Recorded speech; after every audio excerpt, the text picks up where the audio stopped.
কি রান্না করতেছেন আজকে? ও ডাল রান্তাছি, মুরগির মাংস রানবো, একটু শাক টাক ভাজি করবো, এই তো। দুপুরে কি আমাদের খাবার দাবার আয়োজন করছেন?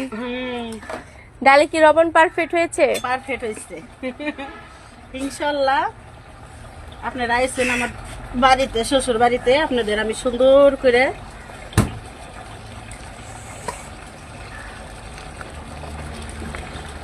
ডালের কালারটা কিন্তু অনেক সুন্দর আসছে, খেতেও মনে হবে অনেক সুস্বাদু হবে। মানুষ মনে করে যে আমি অভিনয় করি, রান্নাবাড়ি পারি না, এই ধরনের কিছু মানুষের প্রশ্ন থাকে। তো আমি খালি শুটিংই করি না, ওই নাটক মাটক নিয়ে ব্যস্ত থাকি না, সংসার নিয়েও থাকি, নাটক নিয়েও থাকি।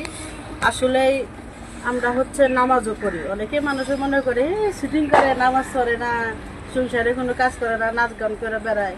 আসলে তা না, আমরা সব দিক দিয়ে পারফেক্ট আছি। তো আমি কিভাবে এই মুরগির মাংসটা রানবো এটা আপনারা সবাই দেখবেন, আর আমার রান্নাটা যদি ভালো লাগে এইভাবে আপনারাও চেষ্টা করবেন। তো প্রথমে কি করতেছেন মুরগিটা রান্না করার এখন জন্য? হচ্ছে আমি মুরগিটা ভেজে নেব। তেল শেষ হয়ে গেছে গা, আপা তেল কো?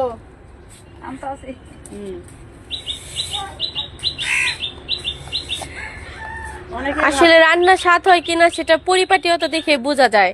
আপনার রান্নার পরিপাটিটা অনেক সুন্দর গুছানো। ডালের কালারটা দেখতেছেন? হ্যাঁ, ডালের কালারটা অনেক সুন্দর আসছে, আবার ম্যারিনেট করা মুরগির মাংসটা অনেক ভালো লাগছে দেখতে। Thank you. আসলে ক্যামেরার সাইডে যে কথা বলতেছে সেটা হচ্ছে আমার ভাগ্নি, শিক্ষিত, অনেক কথাগুলো সুন্দর হইতেছে। আপনারা পরবর্তীতে জিজ্ঞাসা করবেন, হ্যাঁ এত সুন্দর করে কে কথা বলেছে, আমি আগে পরিচয়টা দিয়ে নিলাম। এই যে খড়ি চুলায় আপনারা আমাকে বলতে পারেন যে আমি খড়ি চুলায় কেন রান্তাছি। আপনারা কি জানেন এই খড়ি চুলায় রান্না কত ভালো, গ্যাস হয় না। বিসমিল্লাহ।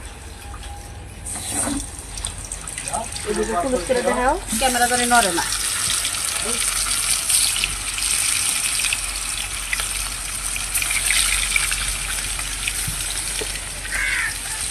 বিবিসি মুনমুন শুধু নাটক নিয়ে থাকে না, সে সংসারও অনেক সুন্দর করে গুছিয়ে করতে পারে। তার প্রমাণ আমরা পেয়ে গেছি। এখন খাবারটা খেয়ে দেখতে হবে সুস্বাদু হয় কিনা। অবশ্যই এটা হচ্ছে আমি এই মাংসটা, এটা হচ্ছে পোলট্রি মুরগি, এটা হচ্ছে আমি সুন্দর করে ভেজে, এই যে ছোট ছোট আলু নিচ্ছি, এই লাল আলুটা আমার খুব ফেভারিট। আমি হচ্ছে সুন্দর করে আলুটা ভেজে নেব, তারপরে সুন্দর করে কষায় মাংসটা রাঁধবো। অবশ্যই এক টুকরা যদি আপনারা খান, আপনাদের জিভে ঠোঁটে লেগে থাকবো যে বিবিসি মুনমুনের পাক খেতে চাই, পাক খেতে চাই।